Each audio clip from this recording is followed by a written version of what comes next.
नमस्कार दोस्तों, आदिशंकर एकेडमी के ऑनलाइन प्लेटफॉर्म पे एक बार फिर से आपका बहुत बहुत स्वागत है। तो कैसे हैं सब आप सभी? आशा करती हूँ कि आप सभी अच्छे होंगे, खुश होंगे और स्वस्थ होंगे।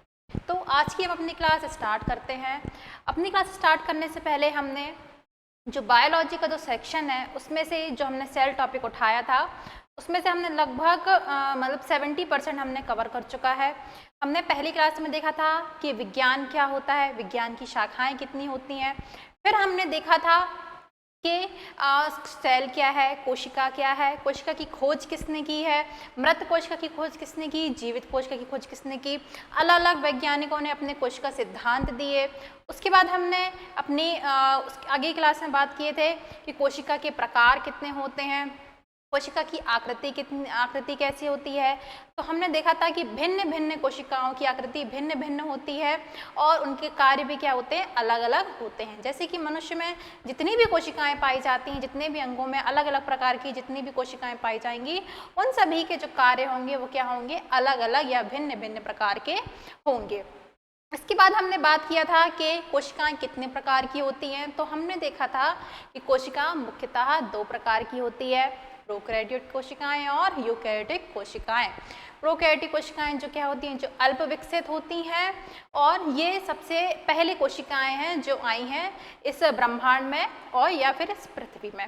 उसके बाद हमने बात की थी यूकैरियोटिक कोशिकाएं की। तो ये कोशिका प्रोकैरियोटिक कोशिकाओं से ही मिलकर बनी है, परंतु ये पूर्णतः विकसित होती हैं। इसमें जितने भी कोशिकांग होंगे, कोशिका झिल्ली होगी, कोशिका भित्ति होगी, सभी कुछ इस कोशिका में पाई जाती है। और फिर हमने अपनी अगली क्लास में बात किया था कि कोशिका मुख्यतः किन किन संगठनों से मिलकर बनी होती है या क्या क्या संरचनाएं कोशिका को बनाने के लिए आवश्यक होती हैं। तो हमने बात किया था कि केंद्रक होता है, कोशिका भित्ति होती है, कोशिका झिल्ली होती है और साइटोप्लाज्म जिसको हम कोशिका द्रव कहते हैं, वो भी कोशिका के निर्माण में क्या होता है, एक महत्वपूर्ण भूमिका निभाता है। फिर हमने बात किया था कोशिका भित्ति क्या होती है। तो हमने इसके बारे में जाना था कि कोशिका भित्ति सिर्फ पादप कोशिकाओं में ही पाई जाती है और ये जंतु कोशिकाओं में नहीं पाई जाती है। ये जंतु कोशिकाओं में इसलिए नहीं पाई जाती क्योंकि जंतु कोशिका में जो जंतु होते हैं उनका आकार और आकृति निश्चित होती है जो कंकाल तंत्र तय करता है। ठीक इसी प्रकार से जो पादप होते हैं उनमें कंकाल तंत्र नहीं पाया जाता है, वो गति नहीं करते हैं और उनको आकार देने के लिए, एक निश्चित आकृति देने के लिए कोशिका भित्ति पाई जाती है। तो ये है इसका मुख्य कारण जिसके बारे में हमने अपनी पिछली क्लास है उसमें बात कर लिया था। फिर हमने बात की थी कोशिका झिल्ली क्या होती है। तो जो कोशिका झिल्ली होती है वो कोशिका भित्ति के नीचे पाई जाती है, जो एक महत्वपूर्ण संरचना है कोशिका को बनाने के लिए। ये अर्धपारगम्य होती है। इसके बाद इसकी हमने खोज भी देख ली थी।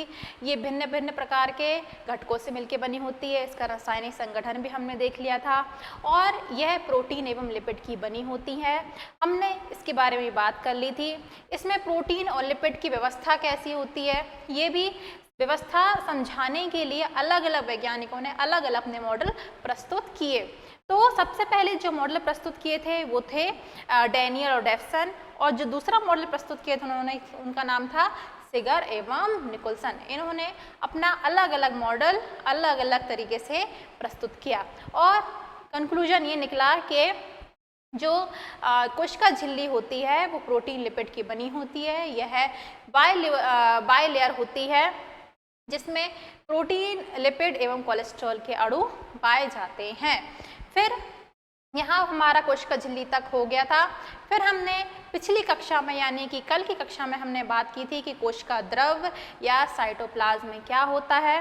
तो हमने देखा था कि जो कोशिका द्रव होता है वो कोशिका के बीच में पाया जाता है। यह एक ऐसा द्रव होता है जो ना तो ज़्यादा पतला होता है ना ही ज़्यादा गाढ़ा होता है, ठीक कोशिका झिल्ली में भरे तरल द्रव की तरह, जो ना तो ज़्यादा गाढ़ा होता है ना ज़्यादा पतला होता है।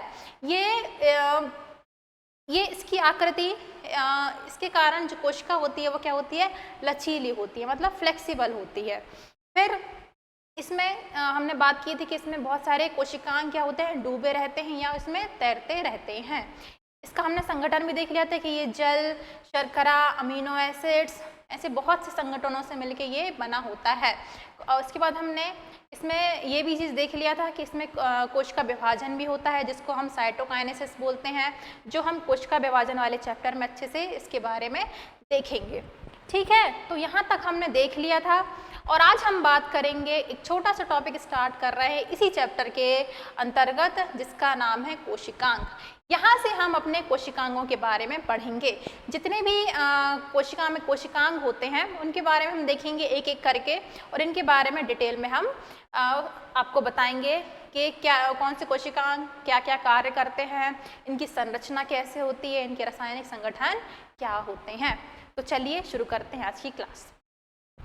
शुरू करते हैं।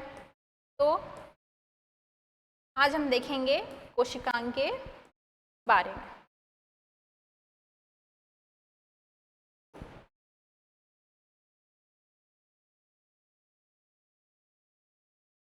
हम देखेंगे कोशिकांग।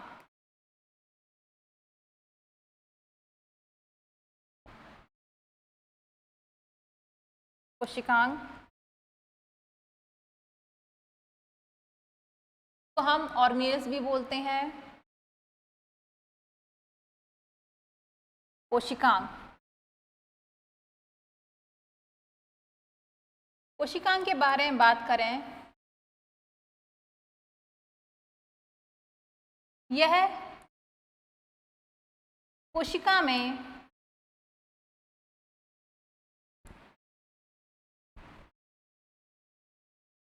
पाई या पाए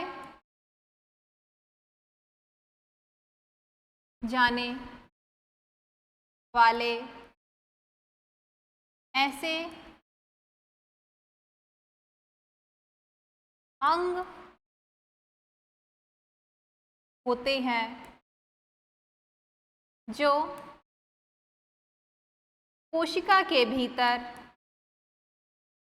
कोशिका के भीतर सभी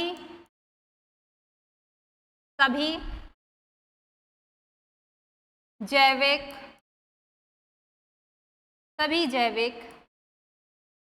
क्रियाओं को संपन्न करते हैं।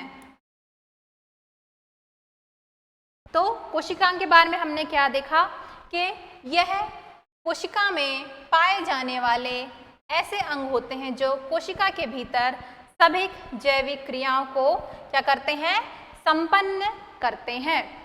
तो एक क्वेश्चन मैं आपसे पूछती हूँ कि जो कोशिका होती है वो एक जीवित कोशिका होती है, तो ये जीवित क्यों होती है, इसमें ऐसा क्या होता है जो ये जीवित होती है? तो इसका आंसर है कि जितने भी जीवधारी होते हैं, मनुष्य के लेके हम बात करते हैं, जितने भी जीवधारी होते हैं उनका जीवित रहने का एक मुख्य कारण होता है कि उनमें अलग अलग प्रकार के अंग पाए जाते हैं जो अलग अलग क्रियाएं करते हैं। जैसे मनुष्य में होता है हृदय, जो रक्त को पंप करने का कार्य करता है, वृक्क होते हैं जो निस्यंदन का कार्य करता है, फेफड़े होते हैं जिनके द्वारा हम क्या करते हैं, श्वसन लेते हैं, मस्तिष्क होता है जो क्या करता है, जो पूरी बॉडी को क्या करता है, कंट्रोल करता है, और यहीं से पूरे संदेश क्या होते हैं, पूरे अलग अलग पार्ट्स में क्या जाते हैं कि इस पार्ट्स को क्या काम करना है, उस पार्ट को क्या काम करना है, इसका कार्य क्या है, उसका कार्य क्या है, ये सब कौन डिसाइड करता है, मस्तिष्क डिसाइड करता है। ठीक है, इसी प्रकार से जो कोशिका के अंदर जो कोशिकांग होते हैं वो भी अलग अलग कार्य करते हैं, जिनके कारण कोशिका क्या होती है, जीवित होती है। इसमें जैसे कि कोशिकांग होंगे माइटोकॉन्ड्रिया, जिसमें क्या होगा, श्वसन का कार्य होगा, या जो एटीपी बनाती है, और यह ऊर्जा उत्पादन का भी कार्य करती है। इसी प्रकार ऊर्जा उत्पादन के लिए उसे प्रोटीन की आवश्यकता होती है, जो राइबोसोम बनाते हैं। प्रोटीन की आवश्यकता की पूर्ति के लिए राइबोसोम नामक कोशिकांग होते हैं जो क्या करते हैं, जो प्रोटीन का संश्लेषण करते हैं। और उत्सर्जन के लिए या फिर अपशिष्ट पदार्थों का जो निपटारा करने के लिए या उनको अलग करने के लिए लाइसोसोम होते हैं, जिनको हम आत्महत्या की थैली बोलते हैं, वो क्या करते हैं, कोशिका के अंदर जितने भी अपशिष्ट पदार्थ होते हैं उनको क्या करते हैं, उनको खा जाते हैं या उनको निगल जाते हैं। ठीक है, तो ये कोशिकांग क्यों आवश्यक है? क्योंकि यह कोशिका के अंदर भिन्न भिन्न जैविक क्रियाएं करते हैं, जिनकी वजह से कोशिका क्या होती है, जीवित होती है। अब हम कोशिकांग के प्रकार देखते हैं। तो कोशिकांगों को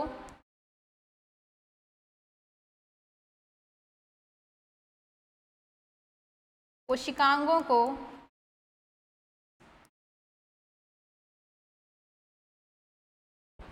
कोशिकांगों को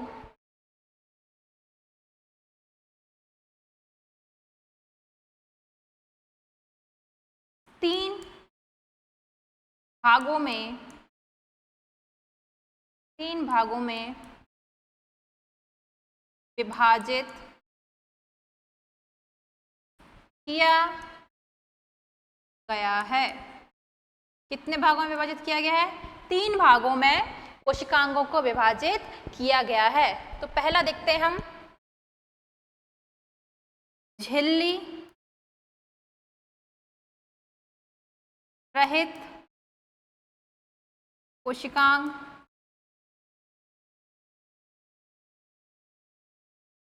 तो झिल्ली रहित कोशिकांग में क्या होगा? इसमें कोशिका झिल्ली नहीं पाई जाती है। इसका उदाहरण है राइबोसोम। उदाहरण क्या है? राइबोसोम। ठीक है, झिल्ली रहित कोशिकांग, इसमें कोशिका झिल्ली नहीं पाई जाती है। इसका जो सबसे अच्छा एग्जाम्पल है वो है राइबोसोम, जो क्या है, एक कोशिकांग है। अब हम बात करेंगे दूसरा है एकल झिल्ली कोशिकांग।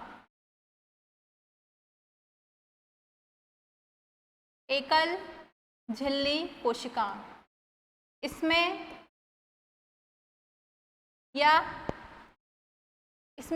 इन कोशिकांगों में एकल या एक झिल्ली पाई जाती है। ठीक है, एग्जाम्पल की बात करें तो इसमें है लाइसोसोम, अंतःप्रद्रव्य जालिका या एंडोप्लाज्मिक रेटिकुलम या ER। के बाद गोल्जी काय, फिर हम देखेंगे रिक्तिका।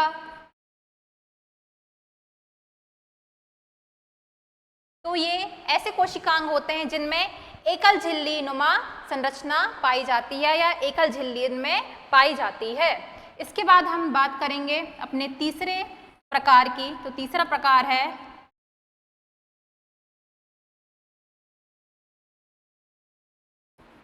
दोहरी झिल्ली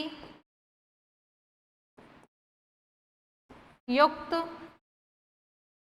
कोशिकांग।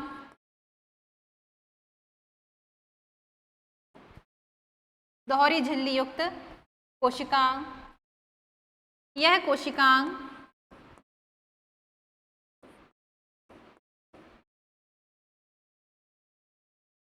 दो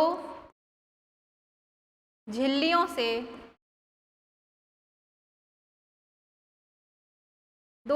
से मिलकर बने होते हैं। ये कोशिकांग कैसे होते हैं? यह दोहरी झिल्ली नुमा संरचना बनाते हैं और ये 2 झिल्लियों से मिलकर बने होते हैं। या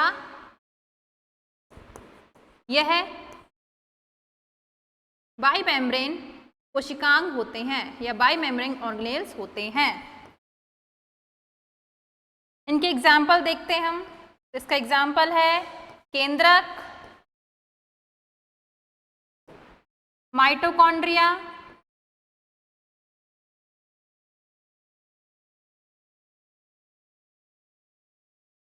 ठीक है। तो ये हमने बात कर ली संरचना के या आकार के आधार पर या झिल्ली के आधार पर कोशिकांगों के प्रकार। तो 3 प्रकार होते हैं। इसके बाद हम बात करेंगे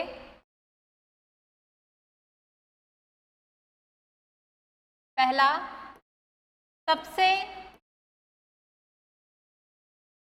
सबसे बड़ा कोशिकांग। तो कोशिका के अंदर जो सबसे बड़ा कोशिकांग होता है वो होता है केंद्रक। क्या होता है? केंद्रक, जिसे हम क्या बोलते हैं? कोशिका का मस्तिष्क भी कहते हैं। क्या बोलते हैं इसको? कोशिका का मस्तिष्क भी कहते हैं। इसके बाद हम बात करेंगे सबसे छोटा कोशिकांग, जो क्या होता है? राइबोसोम। राइबोसोम, ठीक है। तो ये दोनों प्रश्न को अच्छे से आप देख लीजिए, क्योंकि ये आ सकते हैं परीक्षा में। कुछ ऐसा पूछा जाएगा कि सबसे बड़ा कोशिकांग क्या होता है या सबसे छोटा कोशिकांग क्या होता है। तो अगर सबसे बड़ा कोशिकांग के बारे में बात करें तो केंद्रक है, और सबसे छोटा कोशिकांग की बात करें तो ये है राइबोसोम, ठीक है। तो यहाँ हमारा जो कोशिकांग का जो छोटा सा एक टॉपिक है वो हमने देख लिया कि कोशिकांग कितने प्रकार के होते हैं झिल्ली के आधार पर। अब हम एक एक कोशिकांगों के बारे में यहाँ से बात करते हैं। तो सबसे पहले हम बात करेंगे अपने एक छोटे से कोशिकांग का, जिसका नाम है राइबोसोम। तो हम राइबोसोम के बारे में बात करते हैं।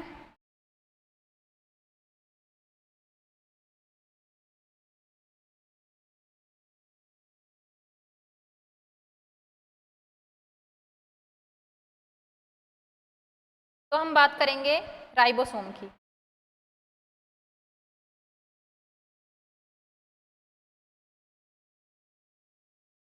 राइबोसोम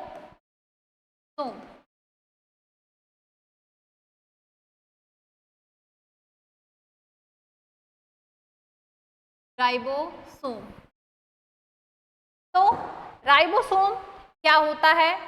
तो यह राइबोसोम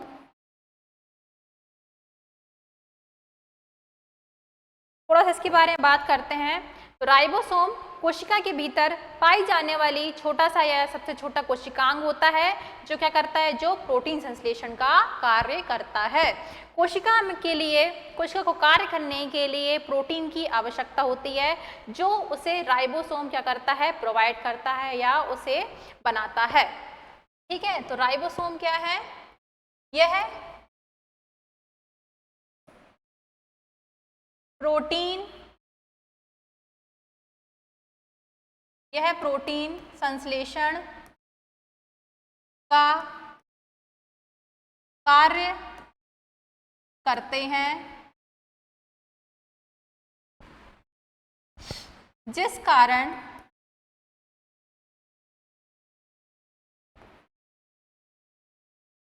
इन्हें प्रोटीन की फैक्ट्री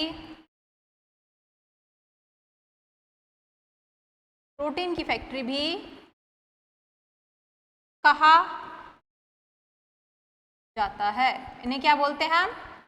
प्रोटीन फैक्ट्री भी ये कहा जाता है। अगर एग्जाम में आए कि प्रोटीन फैक्ट्री किसे कहा जाता है, तो वो हम लिखेंगे, इसमें किस में टिक लगाएंगे? राइबोसोम में। क्वेश्चंस कुछ ऐसा आएगा कि कोशिका की प्रोटीन फैक्ट्री किसे बोलते हैं, तो वो उसका जो करेक्ट आंसर होगा वो होगा राइबोसोम। अब हम बात करते हैं राइबोसोम की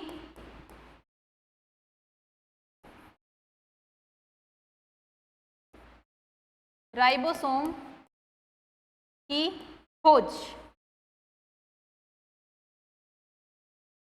राइबोसोम की खोज के हम बारे में बात करें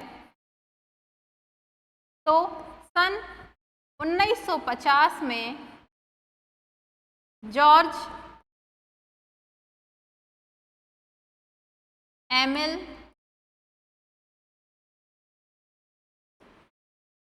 पलाडे नामक वैज्ञानिक ने क्या किया, राइबोसोम की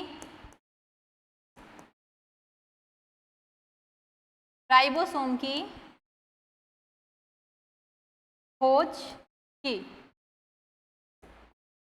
तो राइबोसोम की खोज के बारे में हम बात करें तो राइबोसोम की खोज सन 1950 में जॉर्ज एमिल पलाडे नामक वैज्ञानिक ने राइबोसोम की खोज की। इन्हें ही हम क्या बोलते हैं, राइबोसोम के जनक बोलते हैं। क्या बोलते हैं, राइबोसोम के जनक भी इन्हीं को हम वो कहते हैं।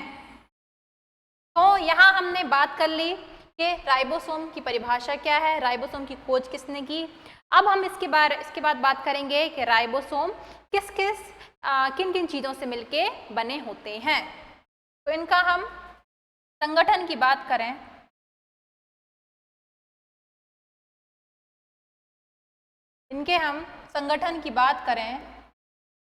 तो राइबोसोम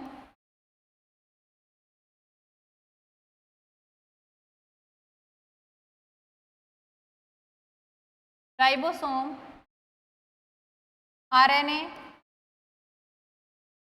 तथा प्रोटीन से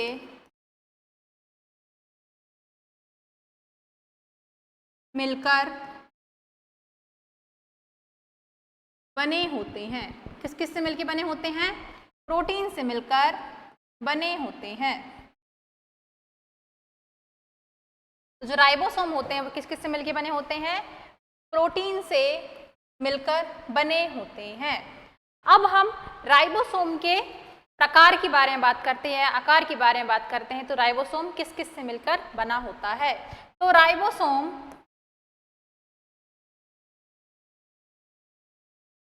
राइबोसोम दो उप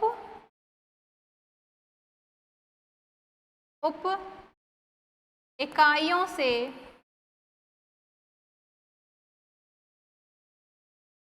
मिलकर बना होता है।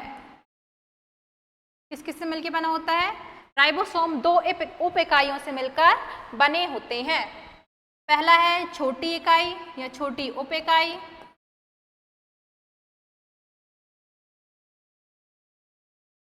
और दूसरा है बड़ी उप इकाई। छोटी उप इकाई और बड़ी उप इकाई, ठीक है। और इसके बाद हम बात करेंगे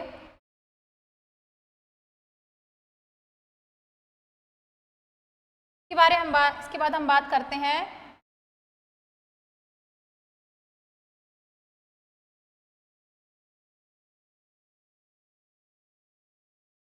अपसादन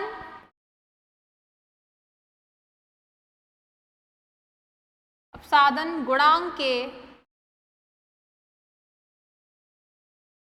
आधार पर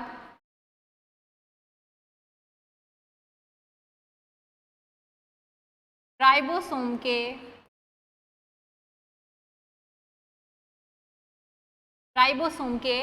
प्रकार।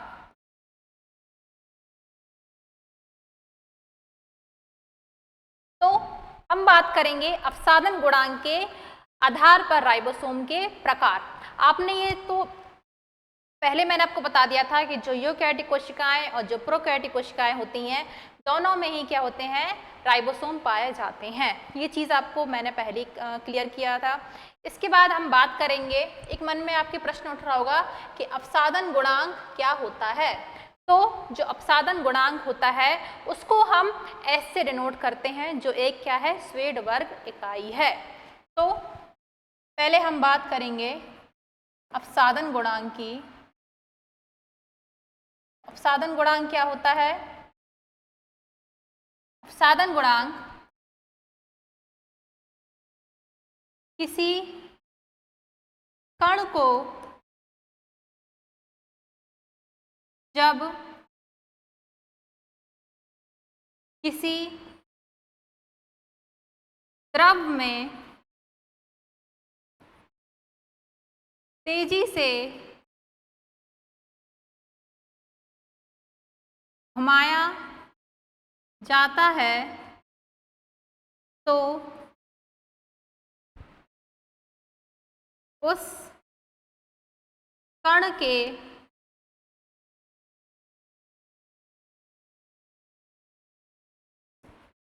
नीचे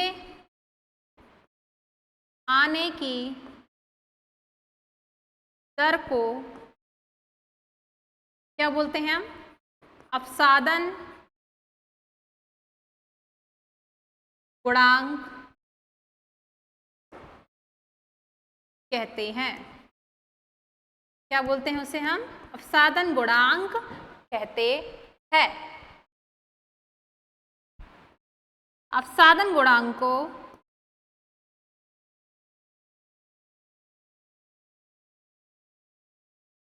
एस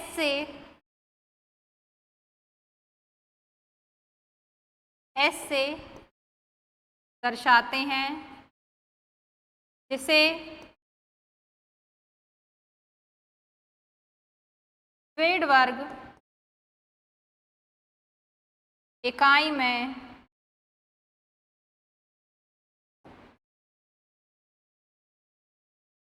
मापा जाता है। तो अपसादन गुणांक की हम बात करें तो अपसादन गुणांक क्या होता है? अपसादन गुणांक होता है किसी कण को जब किसी द्रव में तेजी से घुमाया जाता है तो उस कण के नीचे आने की दर को अपसादन गुणांक कहते हैं। जब हम किसी भी या फिर एक ग्लास में या फिर किसी भी पात्र में जब किसी कण को लेते हैं और उसको तेजी से जब हम घुमाते हैं, उसमें उसको चलाते हैं, तो उस कण के नीचे आने की या फिर उस कण को ग्लास या उस कंटेनर में बैठने की गति को जब हम उसको नोट करते हैं तो हम किस में नोट करते हैं? अपसादन गुणांक में नोट करते हैं। अपसादन गुणांक को हम किससे दर्शाते हैं? ऐसे दर्शाते हैं जैसे स्वेडवर्ग इकाई में मापा जाता है। ये हमने बात की अपसादन गुणांक एस के बारे में। इसका हम उपयोग देखेंगे तो अपसादन गुणांक का उपयोग राइबोसोम जैसे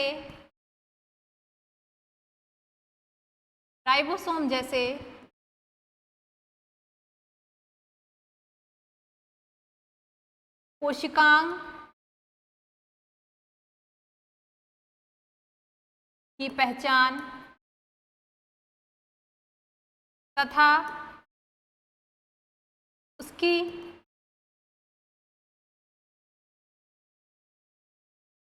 शुद्धिकरण को जानने के लिए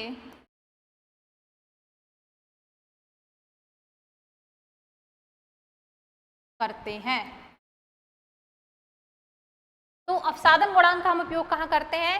जैसे कि राइबोसोम जैसे कोशिकांगों की पहचान या उसमें शुद्धिकरण पहचान करने के लिए या शुद्धिकरण का नापने के लिए हम अपसादन गुणांक का उपयोग करते हैं। ठीक है, तो हम अपने टॉपिक में वापस आते हैं। आई होप आपको समझ में आया होगा कि अपसादन गुणांक क्या होता है। इसलिए मैंने पहले आपको समझा दिया कि अपसादन गुणांक क्या होता है, क्योंकि राइबोसोम में ये बहुत ही ज़्यादा उपयोग में आता है। अब हम बात करेंगे के अपसादन गुणांक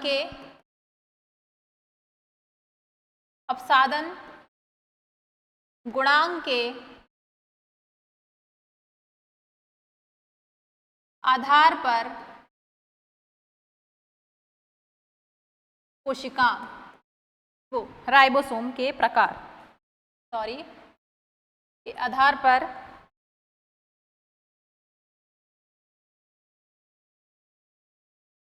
राइबोसोम के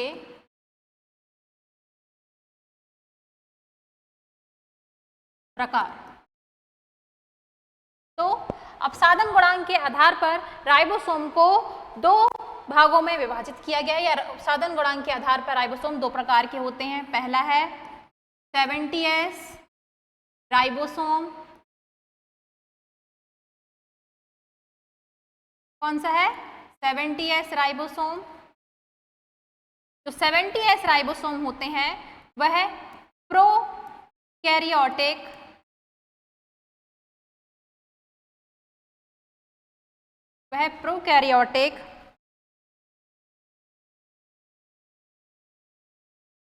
कोशिकाओं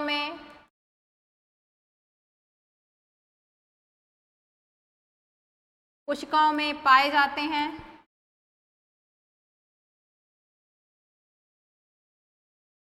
जो 70S राइबोसोम होंगे वो कहाँ पाए जाएंगे? वो प्रोकैरियोटिक कोशिकाएं पाए जाते हैं। और यह दो उपिकाइयों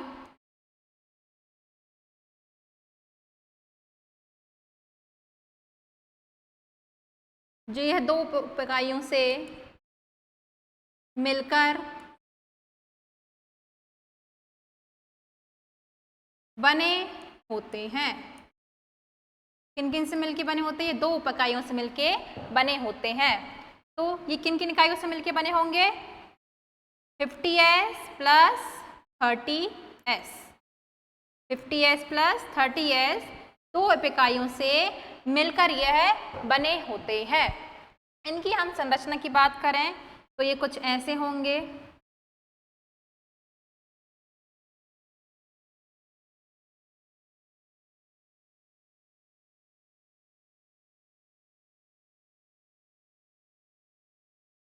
Mg++,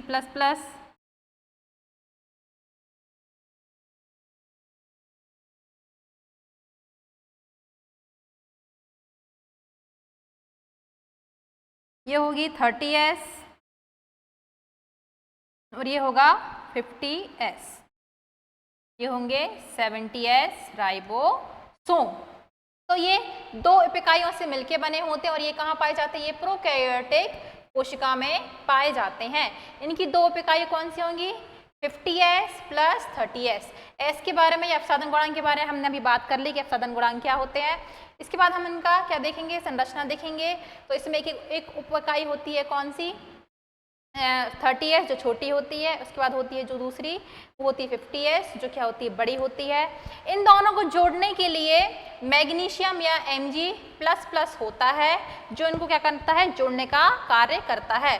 तो कुछ ऐसी संरचना इसकी दिखती है। एक के ऊपर एक क्या होती है? इनकी इकाइयां जुड़ी होती हैं। किसके द्वारा जुड़ी होती है? Mg++ के द्वारा जुड़ी होती हैं। अब हम बात करेंगे दूसरा 80S राइबोसोम। 80S राइबोसोम तो यह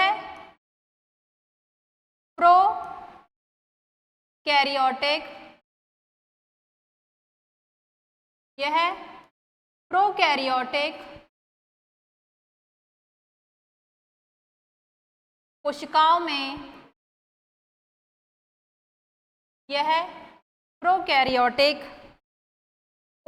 में पाए जाते हैं। यह दो उपिकाइयों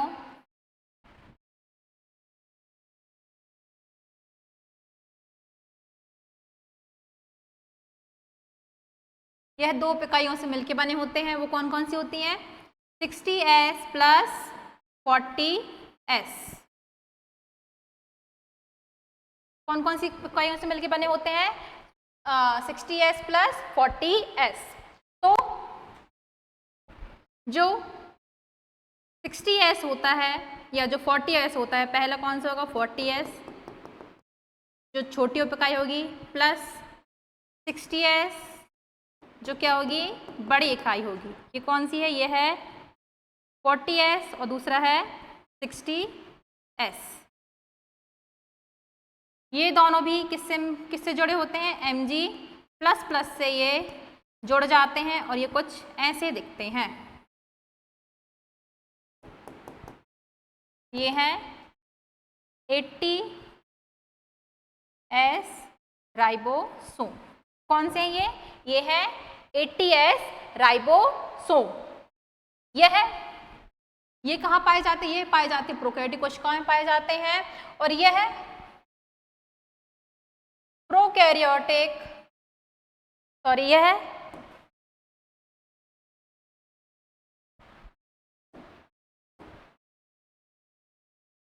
या 80s राइबोसोम और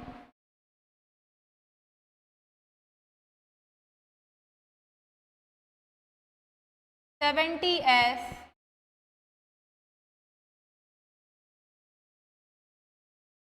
राइबोसोम से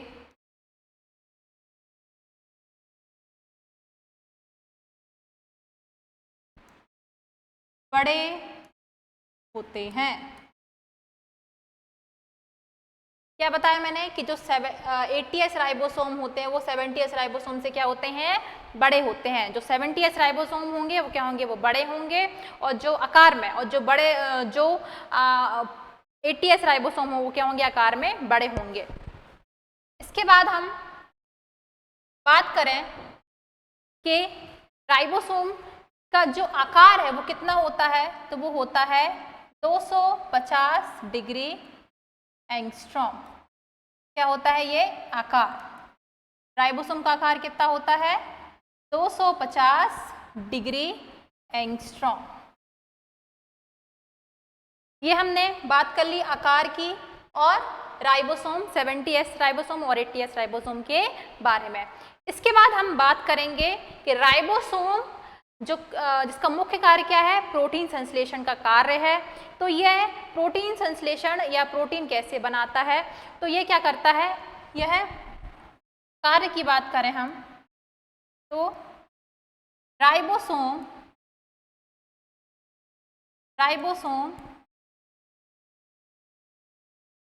mRNA के संदेशों का mRNA के संदेशों का पालन करते हैं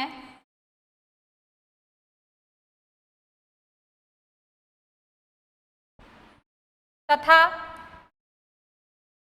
अमीनो एसिड तथा अमीनो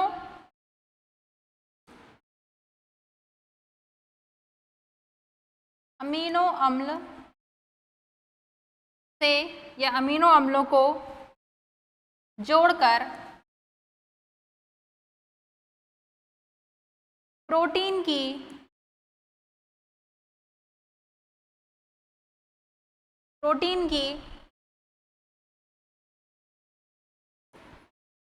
श्रृंखला बनाते हैं।